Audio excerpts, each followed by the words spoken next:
Hello, my name is Jackson Jacobs, and today I'll be talking about the significance of theater to many different cultures, and also what I personally found significant through theater. To begin, many different cultures had different influences and reasons they began doing theater. One of the major reasons is religious purposes.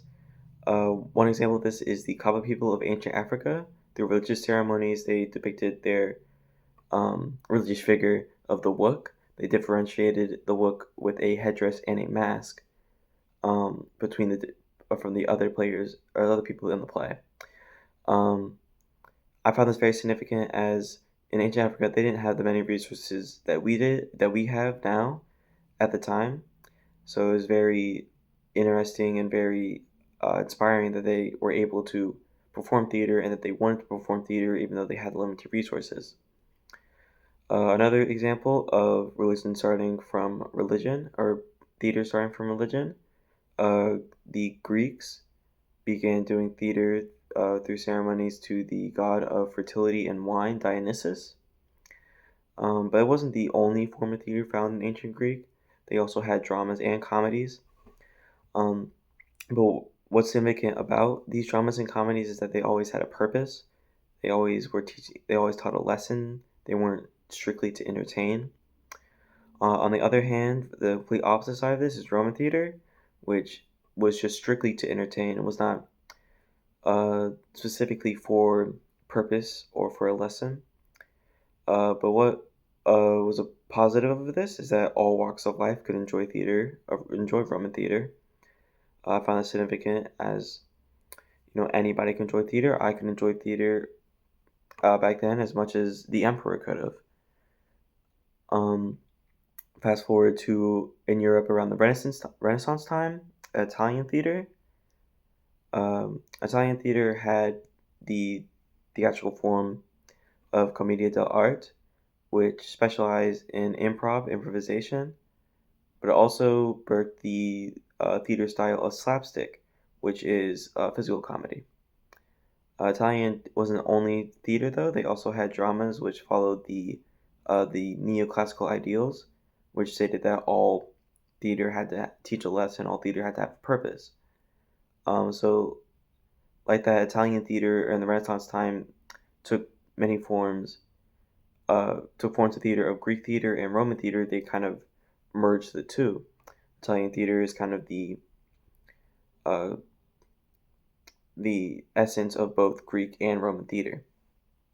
I find that very significant as it shows, theater evolves over time. It doesn't have to be for one specific purpose as in ancient civilizations it was.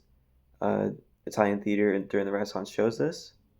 On the other hand, in another different culture, Asian cultures, in India, theater was popular through Sanskrit dramas, which was only spoken in the noble language of Sanskrit. So commoners would not be able to understand or be able to see these plays as they didn't speak Sanskrit or they weren't nobles. India then was invaded by Arabs after the Sanskrit nobles had control over India. The Arabs took over and they made Sanskrit dramas illegal. Because of this, commoners in secret started to perform Sanskrit dramas. This is significant as people who weren't involved in Sanskrit dramas or didn't watch Sanskrit dramas before uh, were now performing them to keep the culture of India alive. I found it significant personally as it shows it to me that it may have been the only way they could have reconnected to their past culture, even if they weren't a part of it. It was still Indian culture, and they could still reconnect to it. Another Asian culture, Chinese theater.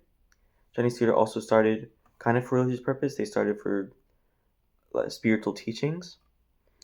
But one thing significant about Chinese theater is that it was very vast. There was a large variety of theater.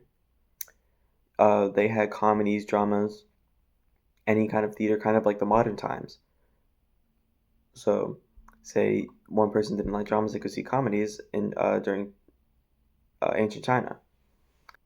Overall, this class of theater appreciation has shown me how many different cultures enjoyed theater and started doing theater. and I found that very significant as it shows that theater is a major cultural point. It has existed for this long, and the only reason because of this could be that people enjoy theater, or in theater is a large cultural point. So I can definitely say I found more significance in theater through this class, and that I could definitely say I can appreciate theater now. Anyway, thank you for listening.